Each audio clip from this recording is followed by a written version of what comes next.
आज वक्त आ गया है जब मतगणना होगी। आज 8 बजे से जो नतीजे हैं वो साफ हो जाएंगे। आपको बता दें कि 7 और 17 तारीख को छत्तीसगढ़ में मतदान हुआ था और उसके नतीजे आज आएंगे। आपको बता दें कि विधानसभा चुनाव की मतगणना आज होने जा रही है। सभी विधानसभा सीटों के लिए आज नतीजे जो है वो साफ हो जाएंगे। पहले डाक मतपत्रों की गिनती की जाएगी, फिर ईवीएम के जो वोट है वो गिने जाएंगे। छत्तीसगढ़ में 2 चरण में मतदान हुआ था। 7 और 17 नवंबर को मतदान किया गया था। प्रत्याशियों की किस्मत का आज फैसला किया जाएगा। जनता के मन में क्या था और आज वो तस्वीरें धीरे धीरे साफ होने लगेंगी। इस तरह से क्या जो नियम है वो इस बार लागू किए गए। कैलकुलेटर पर प्रतिबंध रहेगा। मोबाइल ऐप पहले भी नहीं ले जा सकते थे, इस बार भी नहीं लेकर जा पाएंगे। इसके साथ ही जो तमाम व्यवस्थाएं हैं वो की गई हैं। कम से कम 2000 से ज्यादा जो जवान हैं वो तैनात किए गए हैं और हर जगह निगरानी जो है वो रखी जा रही। पल पल की अपडेट आप तक हम पहुंचा रहे हैं। किस तरह से जो स्ट्रांग रूम है वो खोल दिए गए हैं और कुछ ही देर में यानी कि 8 बजे से मतगणना शुरू हो जाएगी। सबसे पहले पोस्टल बैलेट के जरिए जो काउंटिंग है वो की जाएगी। उसे खत्म होने के बाद ही ईवीएम जो है उसके वोट गिने जाएंगे। इनमें से सरकारी कर्मचारी समेत दिव्यांग और बुजुर्ग के जो वोट हैं वो शामिल रहेंगे। जिसके बाद ईवीएम खुलेंगे और ईवीएम की जो गिनती है वो शुरू की जाएगी। उसके लिए काफी दिनों से जो तैयारियां हैं वो की जा रही थी। एजेंटों को ट्रेनिंग भी दी जा रही थी। हर पार्टी के 2 एजेंट, एक एजेंट वहां पर मौजूद रहेगा जो लगातार गिनती पर निगरानी रखेगा और पल पल की जो अपडेट है वो बाहर तक पहुंचाई जाएगी। चलिए ज्यादा जानकारी के लिए रुक कर लेते हैं संवाददाता करिश्मा सोनी की ओर। करिश्मा, किस तरह का नजारा देखने को मिल रहा है? कि स्ट्रांग रूम खोल दिए गए हैं, क्या कुछ तैयारी मतगणना केंद्र के बाहर देखने को मिल रही है? जी बिल्कुल अमृता, जिस तरीके से देख सकते हैं कि आज छत्तीसगढ़ राज्य के लिए काफी ज्यादा जो है बड़ा दिन होने वाला है, क्योंकि आज डिसाइड होगा कि छत्तीसगढ़ की सत्ता पर कौन बैठने वाला है। मतगणना की अगर हम बात करते हैं तो 8 बजे से जो है मतगणना शुरू हो जाएगी। रायपुर की हम बात करते हैं तो 7 विधानसभाएं रायपुर राजधानी के अंतर्गत आती हैं, जहां पर हम देख सकते हैं कि धरसीवा विधानसभा है, आरंग विधानसभा है, रायपुर उत्तर, पश्चिम, ग्रामीण, दक्षिण और साथ ही में देख सकते हैं कि यहाँ पर जो है शिव डहरिया की भी है आरग। तो देख सकते हैं कि इन सभी जगहों पर जो है काफी ज्यादा हमें क्रेज देखने को मिल रहा है सुबह से ही। और मतगणना की अगर हम बात करते हैं तो 8 बजे से मतगणना शुरू हो जाएगी। सबसे पहले डाक मतपत्रों को खोला जाएगा, उसके पश्चात जो है ईवीएम मशीन की गिनती शुरू की जाएगी। यहाँ पर देख सकते हैं 14 राउंड पर जो है यहाँ पर गिनती की जाएगी। सुबह 8 बजे से ये शुरू होने वाला है और शाम तक ये चलने वाला है। और 11 बजे के बाद तक हम बता सकते हैं कि ये जो रुझान है किस पार्टी की ओर ज्यादा नजर आ रहा है। हालांकि अगर हम बात करते हैं छत्तीसगढ़ में सरकार किसकी बनने वाली है, तो साफ तौर पर जिस तरीके से एग्जिट पोल के आंकड़े सामने आए हैं और साथ ही में जो कॉन्फिडेंस लेवल कांग्रेस पार्टी में नजर आ रहा है, तो कहीं ना कहीं कांग्रेस पार्टी की तरफ जो है रुझान ज्यादा नजर आने वाला है। साथ ही में बात करते हैं यहाँ पर भाजपा भी पीछे नहीं है, क्योंकि भाजपा ऑपरेशन लोटस भी करने वाली है। वो हो सकता है कि ये जो operation lotus Bharatiya Janata party करने वाली है, ये ऑपरेशन हो सकता है 1 साल बाद भी की जाए। इन्फ्लुएंस जितने भी विधान करने का जो सिलसिला चलता है वो हो सकता है 1 साल बाद भी हो। तो सत्ता गिराने की कोशिश यहाँ पर जो है भारतीय जनता पार्टी 1 साल बाद भी कर सकती है। और कहीं ना कहीं ऑपरेशन लोटस जो है काफी ज्यादा महत्वपूर्ण हो जाता है, क्योंकि केंद्रीय गृह मंत्री अमित शाह की नजरें छत्तीसगढ़ पर टिकी हुई है। लगातार उनका दौरा रहा है और देख सकते हैं कि कहीं ना कहीं भारतीय जनता पार्टी एडी से चोटी तक का जोर लगा दे रही है। तो आज की अगर बात करते हैं तो मतगणना केंद्र के बाहर काफी ज्यादा जो है यहाँ पर देख सकते हैं कि लोगों का जो है उत्साह काफी ज्यादा बढ़ गया है। हर राजनीतिक दल से जो है यहाँ पर लोग आ रहे हैं। निर्दलीय पार्टी के प्रत्याशी के भी जितने भी समर्थक हैं वो भी नजर आते हैं और धूमधाम से यहाँ पर गाजे बाजे के साथ जो है अपने प्रत्याशी की जीत की उम्मीद लेकर मतगणना केंद्र के बाहर नजर आते हैं। बिल्कुल, जिस तरह से जीत को लेकर जो आश्वस्त है यहाँ पर कांग्रेस कहीं ना कहीं, लेकिन एग्जिट पोल का जिस तरह से करिश्मा आप जिक्र कर रही थी, एग्जिट पोल के बाद कहीं ना कहीं कांग्रेस की इस बार चिंताएं बढ़ गई हैं, क्योंकि बीजेपी की अगर हम बात करें तो 15 सीटों पर सिमट कर रह गई थी। बीजेपी के पास कोई विकल्प नहीं बचा था कि कांग्रेस की सरकार गिरा सके। ऐसे में क्या लगता है जो जिस तरह से आप ऑपरेशन लोटस का बार बार जिक्र कर रही हैं, क्या वाकई ये संभव हो पाएगा इस बार? क्योंकि पहले के मुताबिक बीजेपी की स्थिति काफी बेहतर हुई है छत्तीसगढ़ में। जी बिल्कुल, कांग्रेस के लिए परेशानियां छत्तीसगढ़ में तो साफ तौर पर बढ़ी हैं, क्योंकि जो एग्जिट पोल के आंकड़े नजर आ रहे हैं उनमें देख सकते हैं कि ज्यादा सीटों का फासला कांग्रेस और भाजपा में नजर नहीं आ रहा है। और अन्य की अगर हम बात करते हैं तो वहां 0 से 5 तक की सीटें बस दिखाई दे रही है। तो कहीं ना कहीं कांग्रेस और भाजपा में कांटे की टक्कर हमें छत्तीसगढ़ में नजर आ रही है। साथ ही में अगर ऑपरेशन लोटस की हम बात करते हैं तो इसको अंजाम देना काफी ज्यादा मुश्किल होने वाला है, क्योंकि कांग्रेस ने भी अपने जिताऊ विधायकों को लेकर के पूरी तैयारी कर ली गई है।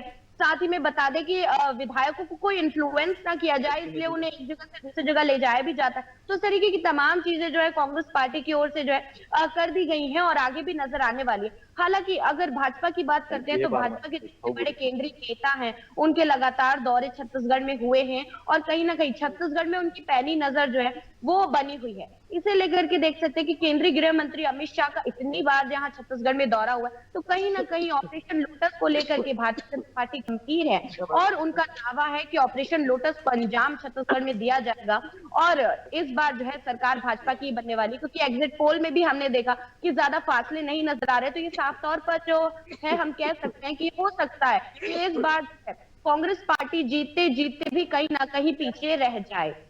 बिल्कुल करिश्मा, जिस तरह से अब जानकारी दे रही है, एग्जिट पोल के बाद जो धड़कने हैं, हलचल है दोनों ही पार्टियों में देखने को मिल रही है।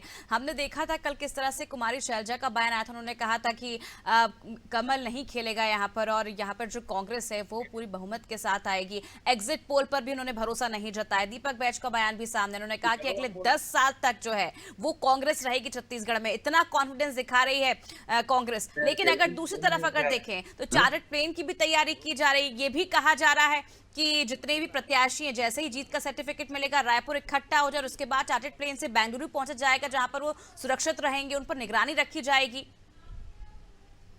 जी बिल्कुल अमृता, क्योंकि एक डर का माहौल कांग्रेस पार्टी में बना हुआ है, क्योंकि भारतीय जनता पार्टी तो अपनी ओर से जो है पूरी कोशिश करी और साथ ही में एक पैनी नजर भारतीय जनता पार्टी की कांग्रेस के जितने भी जिताऊ प्रत्याशी हैं उन पर बनी हुई है। और जैसे ही जितने भी नतीजे हैं वो साफ तौर पर नजर आने लगते हैं, शाम तक स्पष्टीकरण भी मिल जाएगा कि किसकी सरकार छत्तीसगढ़ में बन रही है।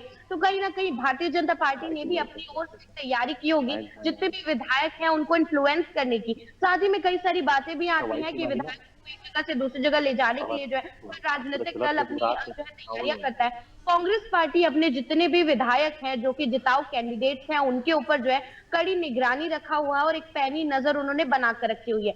जैसे ही जीत का सर्टिफिकेट जितने भी प्रत्याशी है वो लेकर जाते हैं तो तुरंत उन्हें यहाँ से छत्तीसगढ़ से लेकर के जो है बेंगलुरु ले जाया जाएगा और वहां पर जो है एक निजी होटल में रखा जाएगा, क्योंकि कहीं ना कहीं एक डर का माहौल बना हुआ है लगातार कांग्रेस पार्टी में कि इस बार जो है हमारे विधायकों को कोई जो है इन्फ्लुएंस ना कर पाए और जो सरकार बन रही है वही सरकार आखिरी तक बने।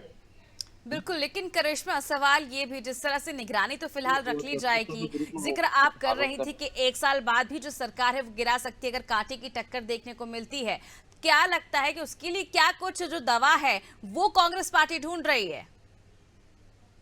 जी बिल्कुल, 1 साल बाद भी ऐसा हो सकता है कि कहीं ना कहीं भारतीय जनता पार्टी की जो जीत की कवायद है वो खत्म ना हो सकता है कि कांग्रेस पार्टी के जितने भी जिताऊ कैंडिडेट्स हैं, जितने भी सिटिंग एमएलए होने वाले हैं, उन्हें इन्फ्लुएंस करने के लिए भारतीय जनता पार्टी 1 साल बाद भी कोशिश कर सकती है। कि कई राज्यों में भी हमने देखा कि सत्ताधारी जितनी भी राजनीतिक दल होते हैं उन्हें गिराने के लिए 1 साल बाद भी जो है कोशिश की जाती है। छत्तीसगढ़ में उस तरीके का समीकरण दिखाने की कोशिश यहाँ पर हो सकता है भारतीय जनता पार्टी करे।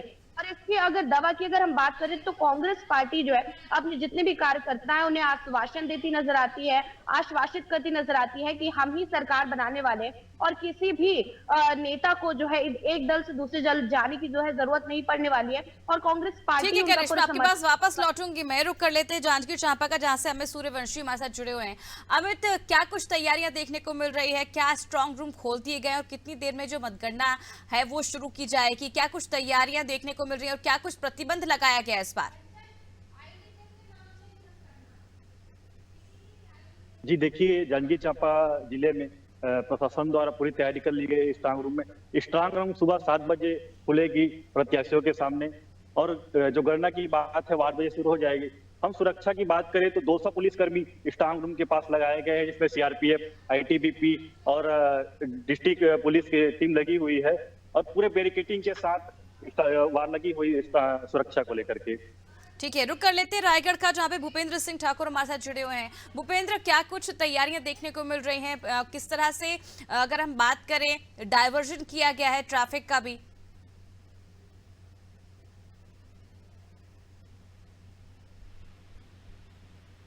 जी।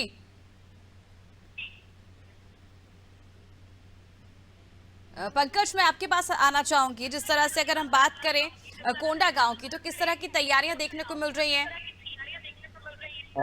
यहाँ पे काफी तैयारियां हैं और यहाँ पे सुबह 6 बजे से ही बैरिकेडिंग्स खोल दिए गए थे और इस बार तो काफी पुलिस वाले यहाँ पे नजर आ रहे हैं और इस बार लगभग 2 से 3 लेयर पुलिस की जो है यहाँ पे घेरा किया गया है और सुरक्षा व्यवस्था काफी तगड़ी की गई, पिछली बार की अपेक्षा काफी तगड़ी की गई है।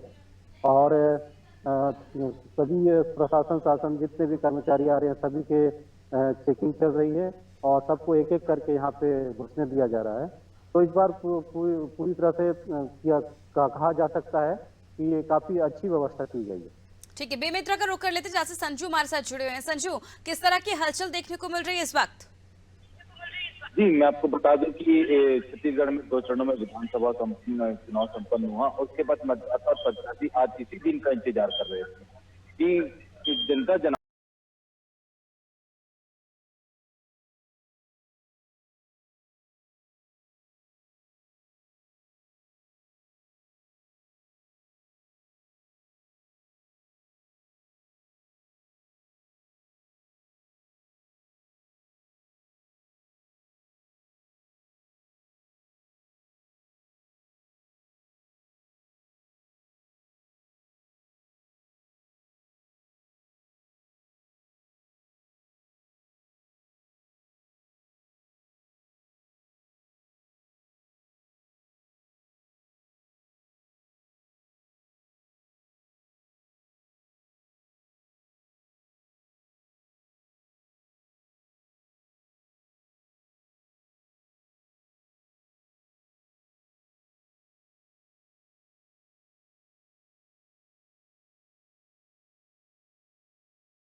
उन्नीस चक्र में यहाँ पे राउंड भी पूरा होगा मतगणना। वहीं जो है कवर्धा विधानसभा जो है 20 चक्र पे यहाँ पे मतगणना होगा।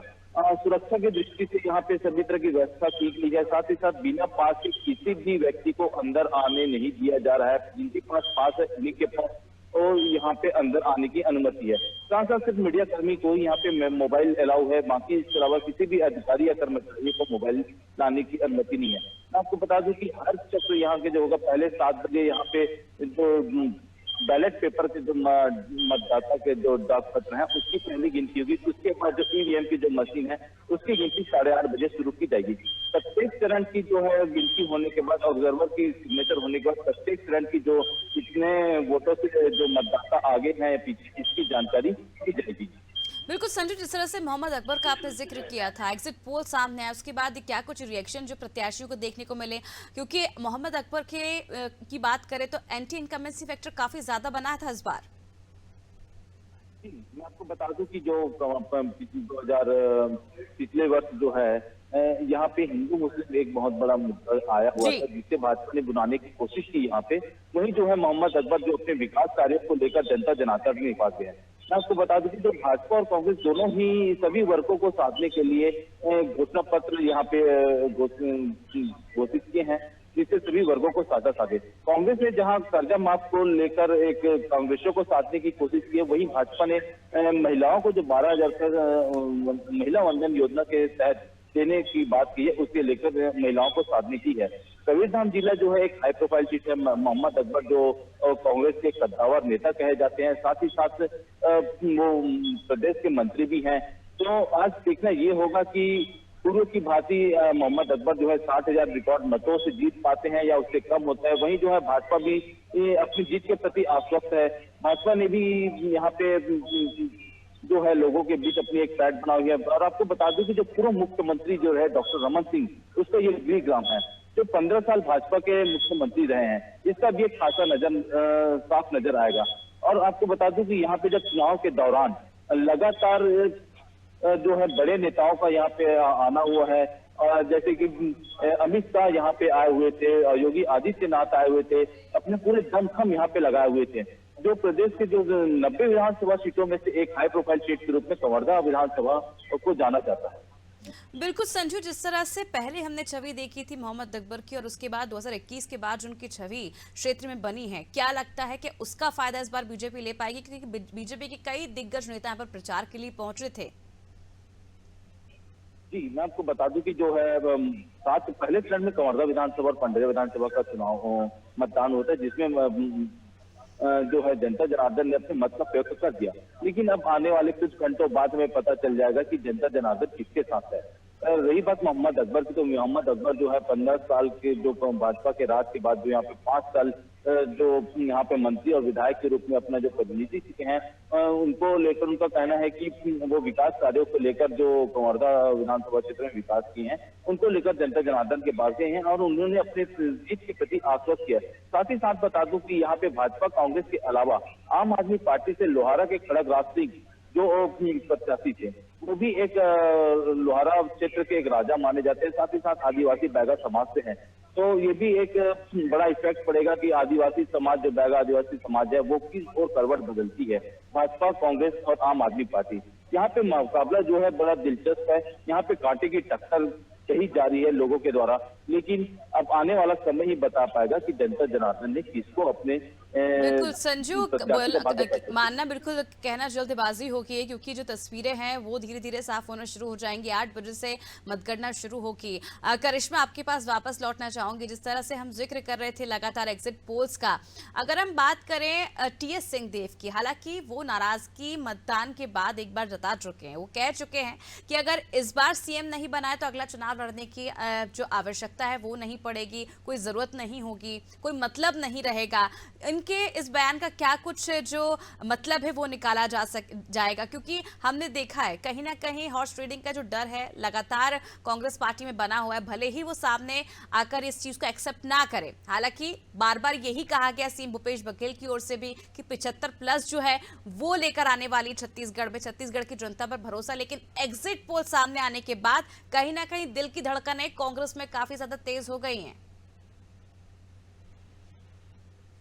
आपने भी बताया कि कहीं ना कहीं टीएस सिंहदेव जो कि उप मुख्यमंत्री बनाए गए हैं हाल ही में, उनके मन में कहीं ना कहीं एक जो मुख्यमंत्री बनने का भाव था, उन्होंने चुनाव के पहले भी इसका जिक्र किया था और अब मतगणना के बाद पहले भी हमने देखा कि उन्होंने अपना ये मनोभाव जो है जनता के सामने प्रकट किया। कांग्रेस पार्टी से लगातार उनकी एक ही मांग रही है कि उन्हें जो है मुख्यमंत्री पद से नवाजा जाए। हालांकि इसके पहले भी 2018 के चुनाव में भी इसी तरीके की बातचीत सामने आई थी कि उन्हें मुख्यमंत्री बनाया जाएगा। हालांकि मुख्यमंत्री भूपेश बघेल जी को बनाया गया और उन्हें नहीं बनाया गया, जिसको लेकर कहीं ना कहीं उनके मन में जो है खटास हमें नजर आई।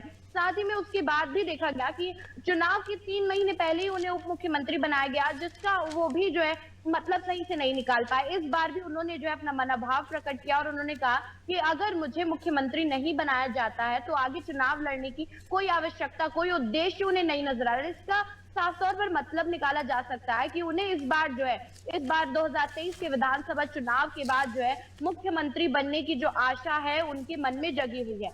हालांकि अगर बात करते हैं, साफ तौर पर उनसे पूछा जाता है कि आप बनना चाहते हैं, क्या आप मुख्यमंत्री बनेंगे, और अगर आप नहीं बनेंगे तो क्या आप पार्टी से अलविदा ले लेंगे। इस तरीके की बातों पर उन्होंने कहा कि ये केंद्र का फैसला है, केंद्र ही ये जो है ये सारी बातें बता पाएगी। हालांकि अगर पार्टी छोड़ने की बात है तो इस तरीके की बातें तो उन्होंने नहीं की है, लेकिन उनके हाव भाव से ये लगता है कि कहीं ना कहीं अगर उन्हें मुख्यमंत्री नहीं बनाया गया तो कहीं ना कहीं वो जो है कांग्रेस पार्टी से अलविदा लेने वाले हैं। और कहीं ना कहीं देख सकते हैं कि भारतीय जनता पार्टी भी एक कवायद लेकर बैठी है। टीएस सिंहदेव के पास लगातार जो है उनसे वार्तालाप करने की कोशिश यहाँ पर बीजेपी के द्वारा बनी हुई है कि हो सकता है कि इन्फ्लुएंस करने का जो सबसे पहला अगर कदम उठाने वाली है भारतीय जनता पार्टी, हो सकता है टीएस सिंहदेव से उठाए, क्योंकि देख सकते हैं कि टीएस सिंहदेव एक बड़ी भूमिका कांग्रेस पार्टी में रखते हैं और कहीं ना कहीं जितने भी अधिकारी कर्मचारी वर्ग के लोग हैं उन पर काफी ज्यादा विश्वास जताते हैं। जय और वीरू की जोड़ी जो है यहाँ पर मुख्यमंत्री भूपेश बघेल और टीएस सिंहदेव की कही जाती है। हो सकता है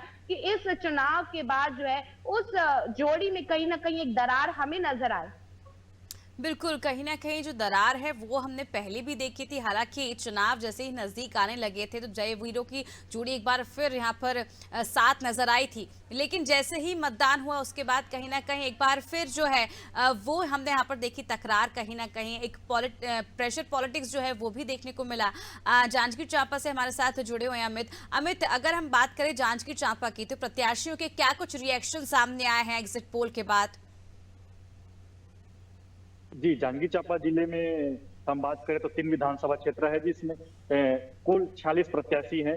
वही हम भाजपा की बात करें, हमारे यहाँ से जांजगीर से नेता प्रतिपक्ष नारायण चंदेल जी भाजपा के प्रत्याशी हैं और उन्होंने कही है एक जो एग्जिट पोल आए हैं इसमें सरकार कांग्रेस की बनती नजर आ रही है और उनका कहना है कि ये समीकरण सिर्फ एक आकलन है, सरकार हम भाजपा की बना रहे हैं और भाजपा की बनेगी। अब पंकज, आपका रुख करना चाहूंगी, एग्जिट पोल्स के बाद बीजेपी और कांग्रेस दोनों के क्या कुछ दावे सामने आ रहे हैं? यहाँ पे कांग्रेस से मोहन मरकाम जी हैं और मैं बता दूं भाजपा से लता हुसैन जी हैं। दोनों प्रत्याशी अपने अपने सीट का वो हेलो जी, जी आपकी आवाज पहुंच रही है, अपनी बात पूरी करिए जी। दोनों प्रत्याशी अपने जीत का दावा कर रहे हैं। यहाँ तक कि हमने मोहन मरकाम जी से पूछा था, उन्होंने कहा कि हम इस बार हैट्रिक मारेंगे। वो ये 2 बार विधायक रहे हैं, हम बता दें।